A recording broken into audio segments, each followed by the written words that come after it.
ক্লাবে করলে আকদের যে একটা পবিত্রতা বিষয় এটা আছে, নষ্ট হয়ে যায়। নবীজি বলছেন আকদের অনুষ্ঠান ওয়াজআলুহু ফিল মাসাজিদে, কোথায় করবা? মসজিদে আকদের অনুষ্ঠান করবা। আর বিয়ের অনুষ্ঠানে কি করবা? ওয়াদরিবু আলাইহিদ দুফুফ, সেখানে দব বাজায় বাজায় আল্লাহর তারিফ করো।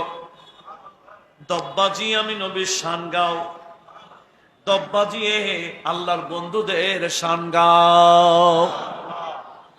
দব্বাজিয়ে না জম বাজিয়ে? এখন দব বাজায় না জম বাজায়? দব বাজাইয়ে অনুষ্ঠান করা এটা আমার নবীজির সুন্নাহ, আর জম বাজাইয়ে অনুষ্ঠান করা এটা হিন্দুদের কালচার। তাহলে আমাদের বিয়ের মধ্যে নবীর সুন্নাহ রাখবো না হিন্দুদের?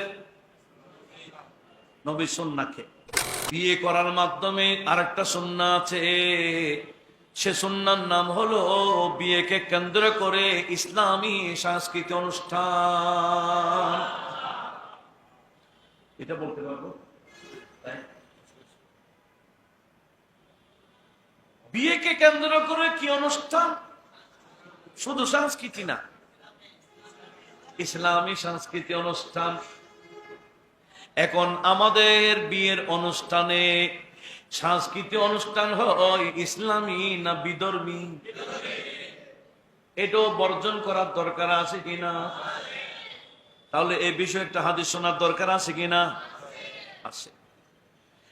আমার নবী এই হাদিস খানা তিরমিজি শরীফ 1089 নম্বর হাদিস, ইবনু মাজাতে 1895 নম্বর হাদিস, হযরত আয়েশা সিদ্দিকা রাদিয়াল্লাহু তাআলা আনহা হাদিস বর্ণনা করছেন, আনিন নবী সাল্লাল্লাহু আলাইহি ওয়াসাল্লাম قال আলিনুন নিকাহ ওয়াজআলুহু ফিল মাসাজিদ ওয়াদরিবু আলাইহি আদ-দুফুফ।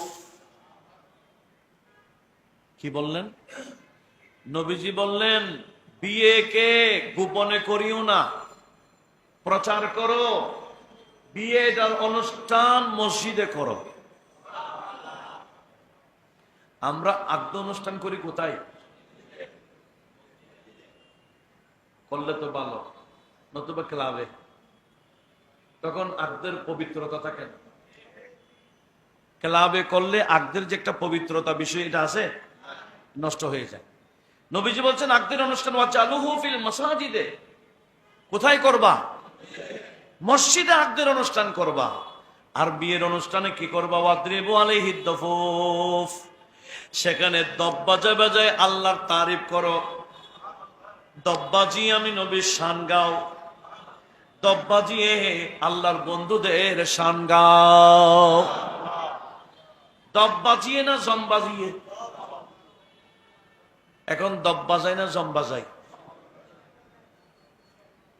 দব বাজাইয়ে অনুষ্ঠান করা এটা আমার নবীজির সুন্নাহ, আর জম বাজাইয়ে অনুষ্ঠান করা এটা হিন্দুদের কালচার।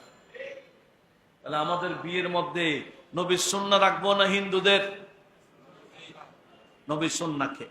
এই বিষয়ে আমার নবীজি হযরত আয়েশা সিদ্দিকা রাদিয়াল্লাহু তাআলা আনহাকে বলতেছেন, এই হাদিস কেন বুখারীতে আছে, 5162 নং হাদিস। আপনাদের মনে না থাকুক, এখানে অনেক ধারণের ব্যবস্থা হয়েছে। পরবর্তী এগুলো ওয়াজ করবে, আমার মুখ বন্ধ থাকলেও এগুলো চলবে। দরকার আছে কিনা? এগুলো এখন বর্তমানে হেদায়েতের বড় একটা মাধ্যম হয়েছে। আপনি দেখেন, আপনারা এখানে থাকলো আর কত, অনলাইনে দেখছেন, দেখেন হাজার হাজার হাজার হাজাররা মাহফিল দেখতেছে। দেশ থেকেও দেখতেছে, বিদেশ থেকে দেখতেছে। তো এগুলা বড় খেদমতের মাধ্যম।